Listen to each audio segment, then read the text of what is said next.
ಬಾಬಾ ಸಾಹೇಬರಿಗೆ ಅವಮಾನ ಮಾಡಿದ್ರ ನಾವೆಲ್ಲ ಹೋರಾಟಗಾರರು ರಸ್ತೆ ಬೀದಿಯಲ್ಲಿ ಇಳಿದು ಹೋರಾಟ ಮಾಡ್ತಿದ್ದೇವೆ.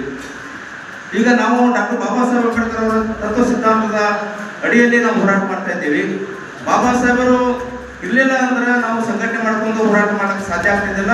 ಮತ್ತೆ ಧ್ವನಿ ಇಲ್ಲದವರಿಗೆ ಧ್ವನಿ ಕೊಡಲು ಸಾಧ್ಯ ಆಗ್ತದೆ. ಶೋಷಿತ ಸಮುದಾಯದ ಪರವಾಗಿ ಮತ್ತು ಅನ್ಯಾಯಕ್ಕೊಳಗಾದಂಥ ಸಮುದಾಯಗಳ ಪರವಾಗಿ ನಾವು ಹೋರಾಟ ಮಾಡ್ಕೊತ ಬಂದಿದ್ದೇವೆ ಇಲ್ಲಿವರೆಗೂ.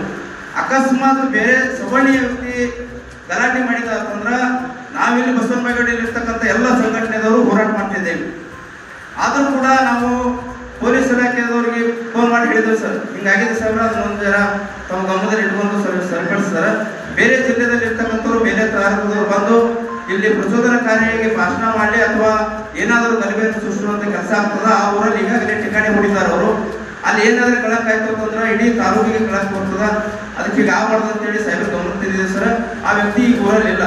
ಅವರು ಪೊಲೀಸ್ ಇಲಾಖೆದವ್ರು ಈಗಾಗಲೇ ಎಲ್ಲರ ಮೇಲೂ ನಿಗಾ ಇಟ್ಟಿದ್ದಾರೆ ಸರ್. ಅಲ್ಲಿ ಯಾರ್ಯಾರು ಚಲನವಲನ ಇಟ್ಟಿದ್ದಾರೆ, ಯಾರ್ಯಾರು ಹೋಗ್ತಾ ಇದ್ದಾರೆ, ಯಾರ್ಯಾರು ಬರ್ತಾ ಇದ್ದಾರೆ, ನಮ್ಮನ್ನು ಹಿಡ್ಕೊಂಡು ಎಲ್ಲರನ್ನೂ ಚಲನವಲನ ಇಟ್ಕೊಂಡಿದ್ದಾರೆ ಸರ್.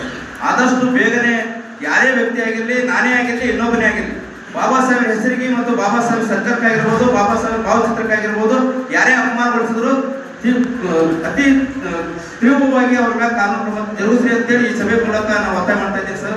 ನನಗೂ ಮಾತಾಡಲಿಕ್ಕೆ ಅವಕಾಶ ಮಾಡಿಕೊಟ್ಟು ಆಗಿನ ರಾತ್ರಿನ ಬೆಳಕನ ಕೂತ್ ಮಾಡ್ಯಾರ ಸರ್. ನಾನು ನೋಡಿನಿ ಸರ್. ಅಲ್ಲ ಅದಾದ್ಮೇಲೆ ರಿಪೇರಿ ಮಾಡಿದ್ರು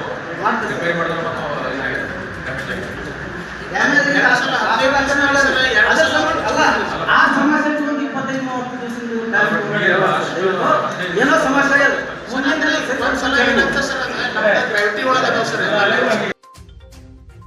ಆ ಸರ್ವೆ ನಂಬರ್ದಲ್ಲಿ ದಾರಿನೇ ಇಲ್ರಿ. ಆ ದಾರಿ ಹೋಗ್ಬೇಕಂದ್ರೆ ಸುಮಾರು ಹಳದಾಗಿ ಬಾ ಅಂತಾರೆ. ಈಗಾಗಲೇ ಸಾಹೇಬರು ಸರ್ವೆ ಮಾಡ್ಸ್ಯಾರ್ರಿ. ಗೌರ್ಮೆಂಟ್ ಸರ್ವೇರ್ ಬಂದಿಂದ ಇಲ್ಲಿ ದಾರಿ ವಹಿವಾಟು ದಾರಿ ಅಂತ ಬರ್ಕೊಟ್ಟಾರೆ. ಆ ವಹಿವಾಟು ದಾರಿ ಬರ್ಕೊಟ್ಟರು ಸಕ್ಕೆ ಅವ್ರು ಬಂದು ಸಾಹೇಬರಿಗೆ ತಕರಾರು ಮಾಡಿದ್ದಾರೆ. ಈ ವರ್ಷ ರಸ್ತೆಯಲ್ಲಿಲ್ಲ, ಹೊಲೋದರಿಂದ ರೋಡಿಗೆ ತಂದು ರಾಶಿ ಮಾಡ್ಕೊಂಡಾಗಿದ್ದಾರೆ. ಇಂಥ ಪರಿಸ್ಥಿತಿ ಅವ್ರಿಗೆ ಬರಬಾರಿತ್ತು. ಮಾನ್ಯ DSP ಸಾಹೇಬ್ರಿಗೂ ಅವ್ರ ಗಮನಕ್ಕೆ ಬಂದಿತ್ತು. ಸಾಹೇಬರಿಗೆ ಫೋನ್ ಮಾಡಿ ಹೇಳಿದಾಗ ಸಾಹೇಬರು ಸರ್ವೆ ಕೊಟ್ಟು ಕಳಿಸಿದ್ರಿ. ಆ ಸರ್ವೆ ಮಾಡ್ಕೊಂಡ್ಬಂದು ರಿಪೋರ್ಟ್ ಕೊಟ್ಟಾರ ಸರ್. ವಹಿವಾಟುದಾರ ಅಂತ ಹಿಂದಿನ ಹೊಲದವ್ರು ಹೇಳ್ತಾರೆ, ಗ್ಲೋಬಾಲ್ದವ್ರು ಹೇಳ್ತಾರೆ, ನಮ್ಮವ್ರು ಹೇಳ್ತಾರೆ, ಪೊಲೀಸರು ಹೇಳೋದು ಸಮಸ್ತ ರೈತರು. ಆಮೇಲೆ ಅಂತ ಮುಂದಿಂದು 12 ಎಕರೆ ಜಮೀನು ದೊಡ್ಡಪ್ಪ ಕನ್ನೂರನ್ನವ್ರು ಸರ್ ತಂದಿದ್ರು. ಅವ್ರ ಮಗ ರಮೇಶ್ ಕನ್ನೂರನ್ನವರು ತಕರಾರು ಮಾಡಿದ್ದಾರೆ. ಅದನ್ನು ಸರಿಪಡಿಸ್ಕೊಡ್ಬೇಕು. ನಾವು ನ್ಯಾಯಾಲಯಕ್ಕೆ ಹೋಗೋದು, ನ್ಯಾಯಾಲಯದಾಗ ಹೀಗೆ 10 ವರ್ಷ ಇದೆ, ನ್ಯಾಯಾಲಯದಾಗ ಒಂದು 20 ವರ್ಷ ಇರ್ತಂದ್ರೆ ಅವ್ರಿಗೆ ಅಲ್ಲೇ ಹೋಗ್ತದೆ. ಹೀಗಾಗಿ ಆ ಜಮೀನುಗಳು ಮಾರಾಟ ತೆಗೆದ್ರು ಮಾರಾಟ ತೊಗೊಳಕ್ಕೆ ಯಾರೂ ತಯಾರಿಲ್ಲ. ಆ ಪರಿಸ್ಥಿತಿ ಗಂಭೀರವಾದ ಪರಿಸ್ಥಿತಿ ಅದ ಸರ್.